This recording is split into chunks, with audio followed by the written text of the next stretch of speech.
Yeah, think about that for a second. What if you could actually read the secret electrical language of your own heart? That's exactly what we're setting out to do. We're going to treat this like we're breaking a code. Every single peak, every valley on that little strip of paper, it all means something. And when you put it all together, it tells you an incredible amount about how the heart is doing. All right, so to start cracking this code, you gotta get one thing straight. The heart, it's not just a pump. I mean, yes, it pumps blood, but it's so much more than that. It's this incredibly sophisticated electrical organ. It actually generates its own signals, conducting this tiny, perfectly timed symphony with every single beat. And at the heart of that symphony are these two fundamental ideas you see right here. You've got depolarization. That's the electrical jolt, the signal that makes the heart muscle contract and push blood out. Think of it as the action phase. And then you have repolarization. That's the recovery, the reset, where the muscle just chills out for a split second to get ready for the next beat. So it's contract, recover, depolarize, repolarize. That rhythm right there is basically the rhythm of life. And check this out. This whole electrical journey follows a super specific lightning-fast pathway. It all kicks off at the SA node. That's the heart's natural pacemaker. Zap, the signal starts. Then it hits the AV node, where it pauses for just a fraction of a second. And this pause is super important. We'll get back to that. From there, it blasts down the middle through the bundle of His, splits into left and right branches, and then, whoosh, it spreads all through the Purkinje fibers. That's what triggers that huge, powerful squeeze of the ventricles. This whole incredible pathway is what creates that iconic shape you see on an ECG. So this is all happening inside the chest. It's totally invisible. How in the world do we actually see this electrical signal? Well, that's where our star player comes in, the electrocardiogram, or ECG. You can think of it as our set of super sensitive microphones placed in just the right spots to listen in on that amazing electrical symphony. So what is an ECG, really? At its core, it's just a graphic tracing of that electric current we've been talking about. And a key thing to remember is that it doesn't put anything into your body. It's totally passive. It just listens. It records. And the result is this incredibly powerful tool that gives doctors a window into the heart's health, all without ever having to make a single incision. And this tech isn't brand new. It's got a pretty cool history. The story really starts way back in 1842, when a guy named Carlo Matteucci first figured out that, hey, electricity is somehow involved with the heartbeat. But the real hero of the story is Willem Einthoven. He's the one who took that idea and turned it into the life-saving machine we use today. And he even won a Nobel Prize for it back in 1924. Pretty amazing stuff. Okay, so if you're going to get a complete picture of the heart's electrical activity, how many different views or camera angles do you think you need? 1? 2? The standard number is 12. A 12-lead ECG gives us this complete 360-degree look at what's going on, making sure that doctors don't miss a single thing. And those 12 views are captured using two different kinds of leads. You've got bipolar leads. Think of these like measuring the electrical difference between 2 points. Kind of like taking a voltmeter and putting it on both ends of a battery to see the voltage. Then you have unipolar leads. These are different. They measure the electrical activity at just one single spot against a baseline.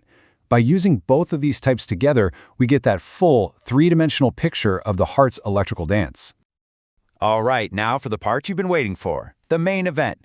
We've got our recording, we see the squiggles on the paper. It's time to break down the actual language of the heartbeat, wave by wave.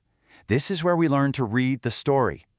First up, that first little bump you see, that's called the P wave. This is the very beginning of the heartbeat.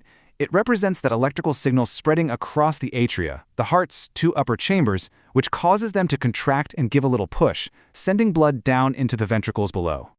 Now, right after that P wave, you'll notice a flat line. That's the PR interval. And this isn't just a dead space. It's actually one of the most important parts. This is that critical delay at the AV node we talked about. It lasts just a tiny fraction of a second, but it's absolutely essential. It gives the atria enough time to finish their squeeze and get all the blood into the ventricles before the big contraction happens. And that brings us to the main attraction, the QRS complex. That big, sharp, dramatic spike you can't miss. That's the electrical signal just exploding through the ventricles, the heart's powerhouses. This is the depolarization that causes that massive, powerful contraction that sends blood rocketing out to your lungs and the rest of your body. And it happens so fast, in less than a tenth of a second. Just incredible. Okay, so after that big QRS spike, you see another, gentler, rounded bump. That's the T wave. If the QRS was the big action sequence, the T wave is the cool down. It's the electrical reset of the ventricles, their repolarization. Basically, they're recharging and getting ready to do it all over again for the very next beat. Okay, so we've learned the letters of this language. The P wave, the QRS complex, the T wave. Now, how do we start reading the sentences?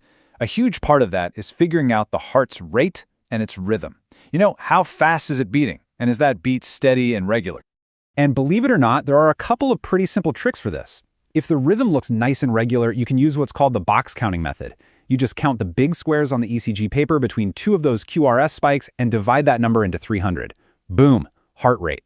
If the rhythm is all over the place, it's actually even easier. Just count how many QRS complexes you see in a 10-second strip and multiply that number by 6. That gives you your beats per minute. Simple, right?